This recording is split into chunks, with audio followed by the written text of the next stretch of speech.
500-700 বাংলাদেশের যুবক ঘিরে ধরেছে, মুলাকাত করব। আমি বললাম আমার সময় হবে না, গাড়িতে চাপলাম, বেরিয়ে পালিয়ে এলাম। আমাকে একজন কামড়াই যখন খাচ্ছি, একজন দেখা করে বললে, হুজুর আর একটু গেলেই তো বাংলাদেশ। আমরা মিলিটারিকে বলে এসেছি, বাংলাদেশের মিলিটারি, আপনি যদি বাংলাদেশে যেদিনে পা রাখবেন সেদিনে আপনার জেলের কুঠরিতে জায়গা হয়ে যায়। কষ্ট লাগে, আলেমরা হক কথা বললে তাদেরকে জেলের কুঠরিতে দেওয়া হয়েছে। এটা মুসলিম রাষ্ট্র, আর আমরা ভারতে বসে হক কথা বলতে পারি। গোটা পৃথিবীতে শুনে নেন রাসূলের হাদিস, তোমরা বুঝতে পারবে কিয়ামত তখন কাছে চলে এসেছে যখন অশিক্ষিতরা দেশ চালাবে আর শিক্ষিতরা চুপচাপ বসে দেখবে। এটা রাসূলের হাদিস। অশিক্ষিতদের হাতে শাসন চলে যাবে, মূর্খের হাতে শাসন যাবে, আর শিক্ষিতরা চুপচাপ বসে দেখবে। এটা রাসূল সাল্লাল্লাহু আলাইহি সাল্লামের হাদিস বলছি আপনাকে। কিয়ামতের আলামত বুঝতে পারবে যখন কিয়ামত কাছে এসেছে। রাস্তাঘাটে কুকুরের মতো জিনা হবে।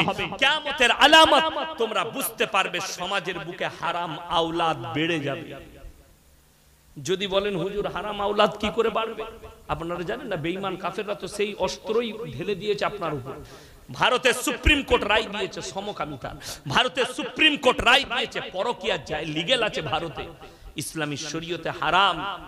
পরকিয়া যদি ইসলামী রাষ্ট্র থাকে, কোন বিবাহিত মেয়ে আর বিবাহিত পুরুষ তারা যদি পরকিয়া করে আর ধরা পড়ে যায়, তাদেরকে অর্ধেকটা পুঁতে পাথর মেরে হত্যা করা, তা না হলে তাদের মুন্ডুচ্ছেদ করার হুকুম আছে শরীয়তে।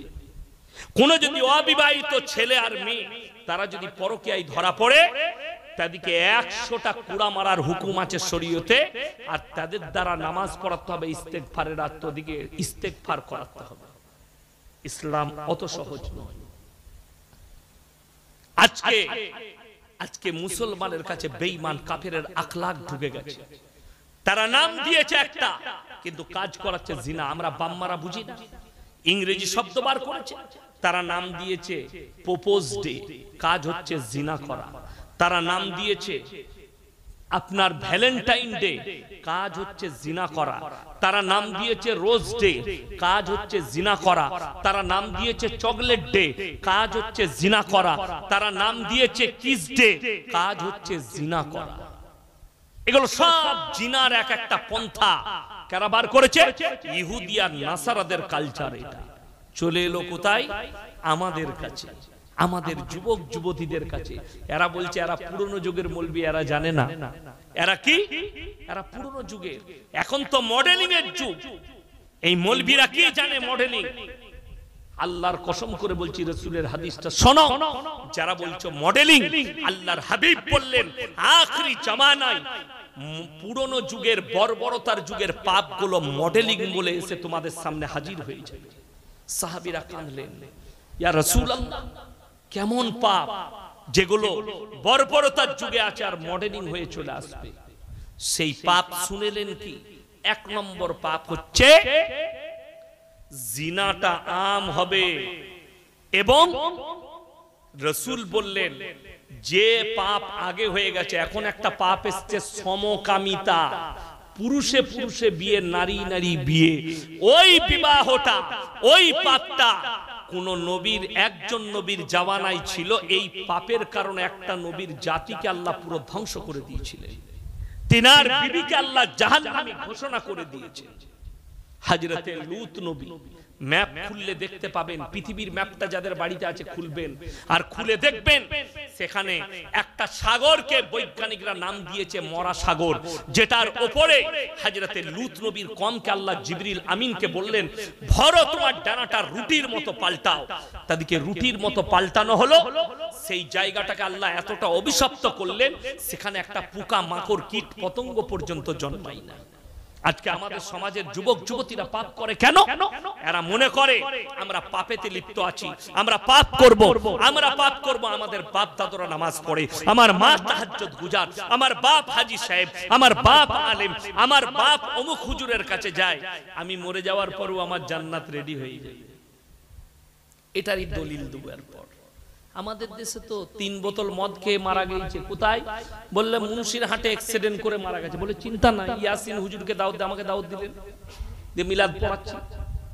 এরপর দোয়া চলছে, আল্লাহ তুমি তাকে শহীদের মর্তবা দাও, আল্লাহ তুমি জান্নাতুল ফিরদৌস দান করো, আল্লাহ তার সব গুনাহকে মাফ করে দাও। মিলাদ হয়ে গেল, খেতে বসেছি। বাপ কি করে মরলো? বলে হুজুর ছেলে প্রচুর বদমাশ ছিল, 3 বোতল মদ খেয়ে অ্যাক্সিডেন্ট করেছে। আমি তোবা তোবা, কাকে জান্নাতে দিলাম বে আমি? আপনার বড় কষ্ট লাগে, আপনার মনে মনে হবে হুজুর মদ খেয়ে মারা গেছে, গাঁজার ভাটিতে জীবন কাটিয়ে মরেছে, মদের ভাটিতে জীবন কাটিয়ে মরেছে, তার লেগে দোয়া করলে কি জান্নাত পাওয়া যাবে না? আমি বলবো না, কোরআন বলবে।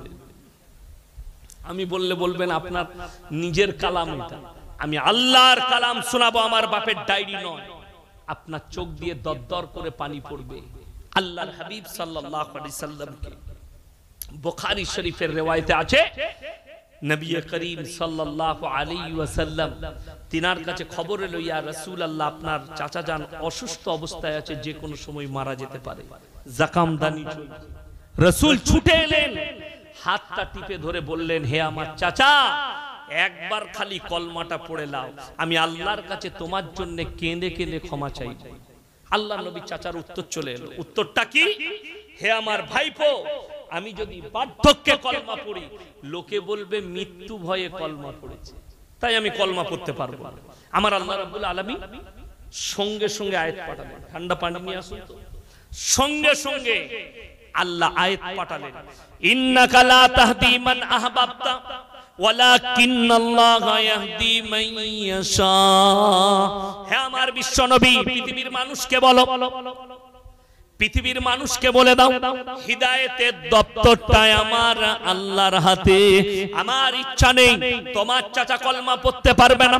আল্লাহর নবী চাচা যান দুনিয়া ছাড়লেন, আল্লাহর রাসূলের চোখ দিয়ে পানি পড়ছে। আল্লাহর নবী আর পরে হাত তুলে বসলেন, ওগো আল্লাহ, তুমি আমাকে যতদিন না নিষেধ করছো, আমি আমার চাচার জন্য কেঁদে কেঁদে ক্ষমা চাইবো। আল্লাহর নবী ক্ষমা চাইছেন। আল্লাহ আবার জিবরিল আমিনকে পাঠালেন, মা কানা লিন والذين آمنوا أن يستغفروا للمشركين ولو كانوا لي قربا।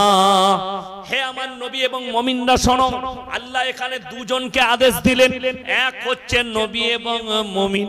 মা কানা লিন-নবী ওয়াল্লাযীনা আমানু, নবী এবং মুমিনরা শোনো, যারা বেঈমান কাফের হয়ে বদ্দিন হয়ে মারা গেছে, তাদের জন্য দোয়া করতে পাবে না, যদিও তারা তোমাদের নিকটতম আত্মীয় হয়।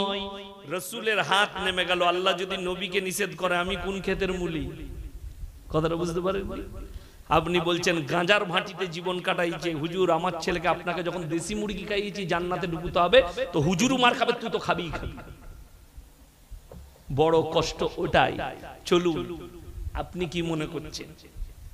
যতজন পৃথিবীতে আল্লাহকে চ্যালেঞ্জ করেছে, আল্লাহর কসম, আল্লাহ তাদের নিচুড়ে রস বার করে দিয়েছে। যতজন চ্যালেঞ্জ করেছে, আপনি কাকে দেখছেন?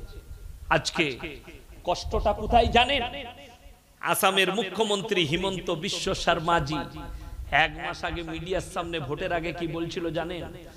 मैं तो चाहता हूं दुनिया से इस्लाम मिट जाएगा और मेरा मिशन है इस्लाम को मिटा दूंगा। तुम तो बड़ी दूर की बात, पहले इतिहास को उठाकर देखो, कुरान को देखो। फिरौन आया था मूसा को मिटाने, खुद मिट गया। नमरूद आया था इब्राहिम को जलाने, खुद खत्म हो गया। और तू कह रहा है कि इस्लाम को मिटा दे। এদের মতো মূর্খ পৃথিবীতে কেউ আছে? আপনারা পড়েছেন, কোরআনে আছে, আব্রাহা বাদশা এমনি সেমনি বাহিনী নিয়ে আসেনি, হস্তি বাহিনী নিয়ে কাবাঘর ভাঙার উদ্দেশ্যে রওনা দিয়েছিল। কিসের বাহিনী? হস্তি বাহিনী। আলাম তারা কাইফা ফাআলা রাব্বুকা বিআসহাবিল ফিল, হাতির বাহিনী। আলাম ইয়াজআল কাইদাহুম ফি তাদলিল ওয়া আরসালা আলাইহিম তায়রান আবাবিল। হে আমার নবী, আপনি কি দেখেন যারা আব্রাহা বাদশা হস্তি বাহিনী নিয়ে যারা কাবা ঘর ভাঙতে এসেছিল, আমি তাদের উপরে মিসাইল নিক্ষেপ করিনি, ফেরেশতা পাঠাইনি। আমি খালি অর্ডার দিয়েছি আবাবিল পাখিকে, মুখে করে কাঁকড় তুলে আসমান থেকে নিক্ষেপ করো। কাবা ঘরে পৌঁছানোর আগে হস্তি বাহিনীকে আমি মাটির সঙ্গে মিশিয়েছি। জোরে বলুন সুবহানাল্লাহ। যে আল্লাহ পাখির দ্বারা হস্তি বাহিনীকে মিটিয়ে দিতে পারেন, তোমার মতো ছাড় পুকার আল্লাহর কাছে কি করবে? আমার ভাই, আজকে ওইটাই আমি বুঝাতে চাইছি, ইসলামকে মিটানোর ক্ষমতা কারণ নেই। উত্তরপ্রদেশ সরকার এই গত পরশু অর্ডার দিয়েছে, সেখানকার প্রশাসন, বিসমিল্লাহ, রাজনীতি উত্তাল চলছে, কে যারা মথুরায় জল ঢালতে যাবে, আমাদের দেশের হিন্দু ভাইরা দেখবেন তারকেশ্বরে অনেক হিন্দু ভাই শিবের মাথায় জল ঢালতে আসে না? ওই রকম ইউপিতে মথুরায় যায়, ওই রাস্তার উপরে যতগুলো দোকান পড়বে, তাতে হিন্দু হোক কিংবা মুসলিম হোক, তাদেরকে নাম প্লেট লাগাতে হবে। এটা আব্দুর রহমানের দোকান, এটা আব্দুল সত্তারের দোকান, এটা জব্বারের দোকান, এটা নরেনের দোকান, এটা হরেনের দোকান, नाम प्लेट लगाते হবে। এই মাল বিক্রি করছে। मैं ये कहना चाहता हूं, अरे अंधो भक्तों, पहले ये तो बताओ तुम अपने गाड़ी में जो पेट्रोल डाल रहे हो वो किसका है? वो सारे के सारे मुसलमान का है। जोरे बोलो ना सुभान अल्लाह। पेट्रोल डालना बंद कर दो, तब तो हम समझेंगे। अरे भाई, फल के टेरे में नाम प्लेट लगा दो कि यहां पर ठेले में लगाओ आम बिकने वाला अब्दुल रहमान है। कभी ये सोचा ये आम जिसके पेड़ में पकड़ा उसका नाम अब्दुल रहमान होगा? जो तोड़ कर लाया वो अब्दुल सत्तर हो सकता है, जो ड्राइवर गाड़ी लेके आया उसका नाम भी अब्दुल रहमान हो सकता है। बड़ी दुख की बात, ऐसा राजनीति मत करो। আমি সেদিনে শুনলাম একজনের বক্তব্য, আমাদের দেশের একজন নেতা বাংলার, তিনি বলছেন हमारे देश के प्रधानमंत्री जी ने कहा था सबका साथ सबका विकास। अब हम नहीं कहेंगे, हम कहेंगे हमारे साथ हम उसके साथ। और तुम्हें मालूम नहीं, और हम तो इस पर ईमान रखते हैं, हमारे अल्लाह हमारे साथ और हमारे मोहब्बत हमारे रसूल के साथ। जोरे बोलो इंशाअल्लाह। तुम किसको डरा रहे हो? खिलाने वाला जात अल्लाह है, बचाने वाला जात अल्लाह है, देने वाला जात अल्लाह है। तुम तो कह रहे थे 24 के वोट के बाद मुसलमान को पाकिस्तान भगाया जाएगा। लोगों ने तुम्ही को भगा दिया। ওই জন্য মুসলমান ঈমানের উপরে টিকুন। আল্লাহর কসম, ইতিহাস খুলে দেখুন, হাদিস খুলে 313 জন সাহাবী একদিকে আর একদিকে 1000-এর বেশি বেঈমান কাফের, তারা খালি আল্লাহর উপরে বিশ্বাস আর ইয়াকিন রেখেছে, আল্লাহ তাদেরকে জয় লাভ করিয়েছেন। জোরে বলুন সুবহানাল্লাহ।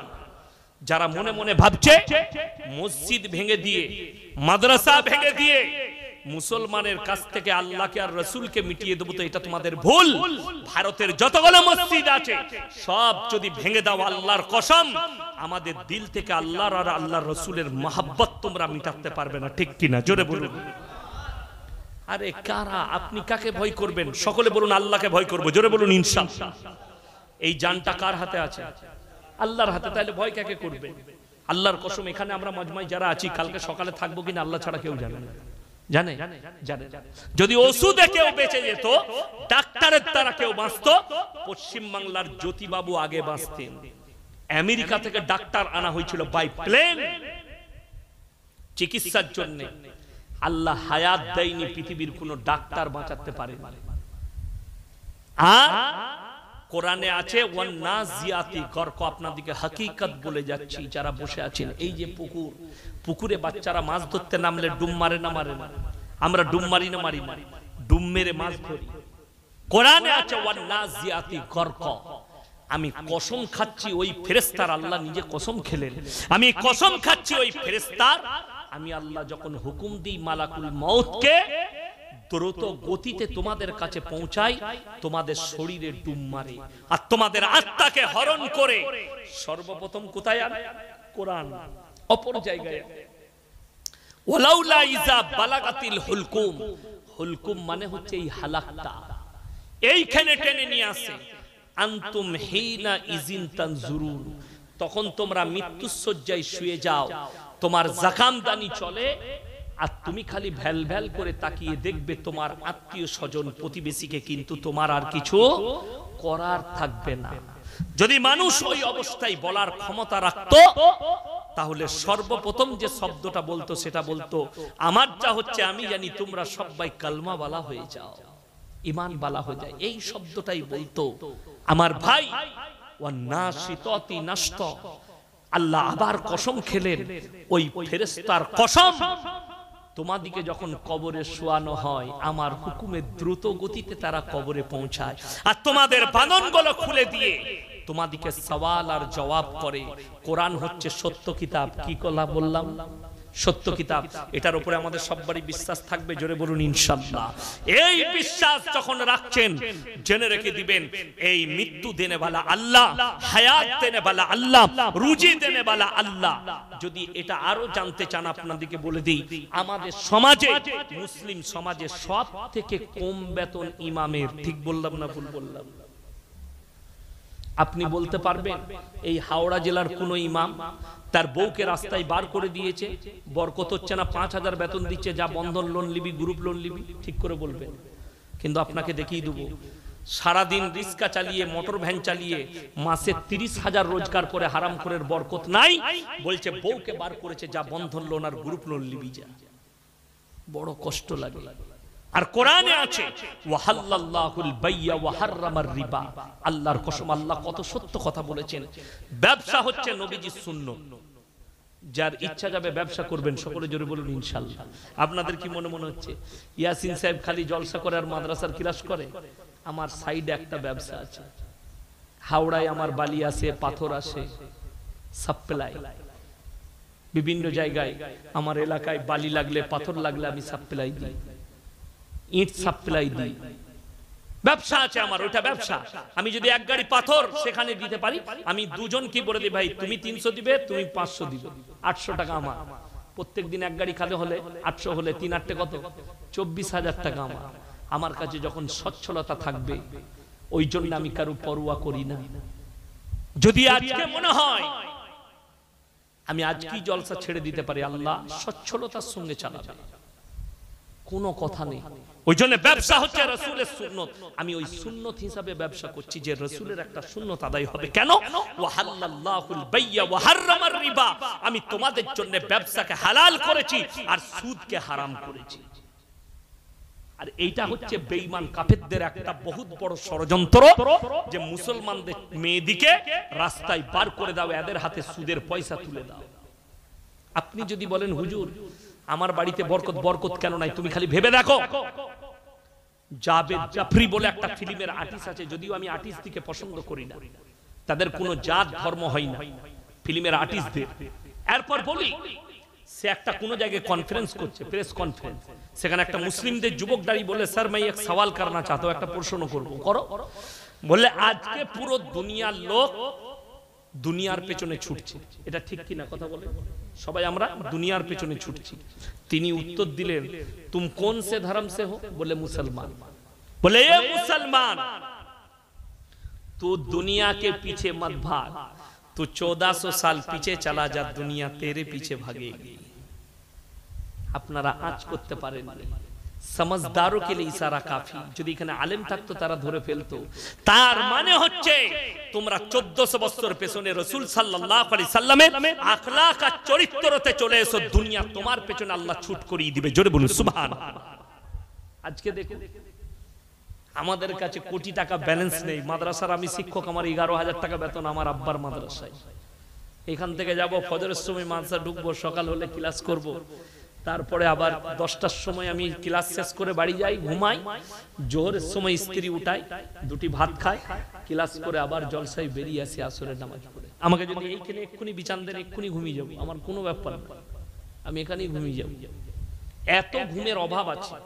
কিন্তু আমার ভাই, দুনিয়াকে আল্লাহ আমাদের পেছনে ছুট করিয়েছে, আমরা দুনিয়ার পেছনে নয়। কেন? রাসূলের হাদিসটা শুনে নিন। আমার নবী বিশ্ব নবী বললেন, যারা আল্লাহর রাস্তায় দ্বীনের পথে থাকবে, আল্লাহ তাদেরকে ইজ্জতের সঙ্গে মৃত্যুকাল পর্যন্ত রুজি দান করবেন। জোরে বলুন সুবহানাল্লাহ। আপনি দিনের উপরে প্রতিষ্ঠিত থাকুন, হাত তুলে বলুন আজ থেকে 5 ওয়াক্তের নামাজ কে কে পড়বে? সকলে হাত তুলুন, জোরে বলুন ইনশাআল্লাহ। আজকের জলসা কামিয়াব তখন যদি জলসা কমিটি যারা জলসা দিয়েছেন তারা আজ ফজর থেকে নামাজ কাজা না করেন। এই জলসা দিলাম বছরে একটা, হুজুর দিকে দাওয়াত দিয়ে নামাজ বলে নামাজ পরের বছর দেখা যাবে। আর প্রতি বছর হুজুর যে কোনো আসে আর খালি জলসার দিনে বলে ইনশাআল্লাহ নামাজ পড়বো, আর নাই, কাল থেকেই গায়েব। আল্লাহর কসম করে বলছি, রাসূলের হাদিস শুনে যান। আল্লাহর নবী বললেন যার নামাজ নাই তার মধ্যে ইসলাম নেই। এটা রাসূলের হাদিস। আল্লাহর নবী বললেন কাফের আর মুসলমানের মধ্যে বড় পার্থক্য হচ্ছে নামাজের পার্থক্য। যদি বলেন হুজুর নামাজের দ্বারা কি হবে, নামাজে কি ফায়দা আছে, তাহলে ফায়দাটা 1 নম্বর বলে দিই। কোরআন প্রথমেই বলছে ইন্নাস সালাতা তানহা আনিল ফাহশাই ওয়াল মুনকার, নিশ্চয় নামাজ এমন একটা ইবাদত যদি মানুষ পড়তে শুরু করে খারাপ কাজ থেকে সরিয়ে ভালো কাজের দিকে নিয়ে যায়। এরপর যাদের নামাজে মনোযোগ থাকে না তারা শুনেলেন রাসূল সাল্লাল্লাহু আলাইহি সাল্লামের হাদিস। আল্লাহর নবী বললেন ফাইন্নাহু ইয়ারা, তোমরা যখন নামাজে দাঁড়াবে মনে মনে ভাববে আমি আল্লাহকে দেখতে পাই বা না পাই, আমার আল্লাহ আমাকে অবশ্যই দেখছেন। এটা তোমরা মনে মনে ভাবো। আল্লাহকে পেতে চান, আল্লাহকে পাবার রাস্তাও আল্লাহ বলে দিয়েছেন, জোরে বলুন সুবহানাল্লাহ। আল্লাহকে পাবার রাস্তা আল্লাহ বলেছেন, আল্লাহর সঙ্গে সম্পর্কর রাস্তা আল্লাহ বলেছেন, খালি আমরা নিতে পারি। আমাদের দেশের লোককে যদি হুজুররা বায়ান করে যায় বাবাজিরা তোমরা কাল থেকে তাহাজ্জুদের নামাজ পড়বে, এ হুজুর বলে চলে গেল, এই রাত 11টায় বউকে বলছে পানির বোতলটাতে খুঁজে চল তাহাজ্জুদ পড়বো, ফাটিয়ে দেবো আজকে। হুজুরও মার খাবে, তুমিও মার খাবে, আমারও মার হবে, তোমারও মার হবে। কেন? আপনাকে ক্লিয়ার করতে হবে আপনি যে তাহাজ্জুদের নামাজ পড়বেন সেই সিস্টেমেটিক্যালটাও আল্লাহ দিয়েছে। আমার আল্লাহ কখনো কারো হক মারেননি, জোরে বলুন সুবহানাল্লাহ। আপনি রাত 11টায় যদি মসজিদে পালিয়ে যান তাহাজ্জুদ পড়তে, কার হকটা মরবে? বিবির হক মরবে না? মরবে না, বিবির হক মরে যাবে। তাহলে আপনি একদিকে গুনাহ করছেন, বিবির হক আদায় করতে হবে, বিবির হক মানলে হবে না। আল্লাহ কোরআনে কি বলছে শুনেলেন। প্রথমেই সূরা মুজাম্মিল, কোন সূরা বললাম? সূরা মুজাম্মিল। আল্লাহ তাআলা রাসূলের প্রশংসা করলেন, সকলে জোরে বলুন সুবহানাল্লাহ। কি প্রশংসা করলেন? ইয়া আইয়ুহাল মুজাম্মিল, হে নবী তুমি যখন কম্বল গায়ে দাও আবৃত্তি করো আর মেম্বারে বসো, পৃথিবীর কোন রাজা বাদশাকে তার সিংহাসনে অত সুন্দর লাগে না, আপনাকে মেম্বারে এত ভালো লাগে, জোরে বলুন সুবহানাল্লাহ। আল্লাহ নিজে প্রশংসা করছেন, কার? রাসূলের প্রশংসা করছেন। ইয়া আইয়ুহাল মুজাম্মিল কুমিল লাইলা ইল্লা কালিলা, উঠে পড়ুন, নিসফাহু আবিন কুসমিনহু কালিলা। নিসফ মানে হচ্ছে অর্ধেক, নিসফ মানে কি বললাম? অর্ধেক, হাফ, অর্ধেক রাত্রি কিংবা তার থেকে একটু বেশি। তারপরে তোমরা দাঁড়িয়ে পড়ো তাহাজ্জুদের জন্য, কুমিল লাইলা ইল্লা কালিলা, উঠে পড়ুন নামাজের জন্য। অর্ধেকটা রাত পেরিয়ে গেলে বিবিরও হক আদায় হবে, আল্লাহরও হক আদায় হবে, জোরে বলুন না সুবহানাল্লাহ। মসজিদে যদি কেউ বলে, আমাকে একজন বলছে যে আপনাদের জানা নাই, কেন? বলে 24 ঘন্টা মসজিদ আবাদ করতে হবে। আমি বললাম তোকে আবাদ করবে কবরে ফেরেশতারা, কোরআন হাদিসের জ্ঞান রাখিস? বলে কেন? আমরা কোরআন শুনেলাম, কোরআনের রেফারেন্স সূরা জুমআ। কোন সূরা বললাম? সূরা জুমআ। ইয়া আইয়ুহাল্লাযীনা আমানু ইযা নুদিয়া লিস-সালাতি মিন ইয়াউমিল জুমআ ফাসাউ ইলা যিকরিল্লাহি ওয়া যারুল বাই যালিকুম খায়রুল লাকুম ইন কুনতুম তা'লামুন। কেউ যদি বলে আমি আল্লাহওয়ালা হইছি, বলে তোমার সংসার কি করে চলছে? বলে আমি মসজিদে আল্লাহ আল্লাহ করি, আল্লাহ আমার সংসার চালাই, আমি ইয়াসিন পড়ে যাচ্ছি, লেখে নিন। সেই লোকটা চোর না হলে ধোঁকাবাজ, এটা শরীয়ত। সে চোর না হলে ধোঁকাবাজ, প্রতারক। আল্লাহ আল্লাহ করছি, আল্লাহ আমার সংসার চালায়, এটার নাম ইসলাম নয়। আমি 5 ওয়াক্তের নামাজ পড়ি, ফজরের পরে আমি একটু মুন্সির হাটে সবজি বিক্রি করি, আল্লাহ তার দ্বারাই আমাকে হালাল রুজি দেন, আর আমার সংসার আমার আল্লাহ আমাকে রুজি দান করেন। ব্যবসা করি ছোটখাটো, আল্লাহ চালিয়ে দিচ্ছেন, হালাল রুজি দান করেন, মাশাআল্লাহ তুমি আল্লাহ ওয়ালা। কিন্তু যদি বলে আমি মসজিদের কোণে শুধু তাসবিহ করি, আল্লাহ আমার সংসার চালায়, তার নাম হচ্ছে চোর।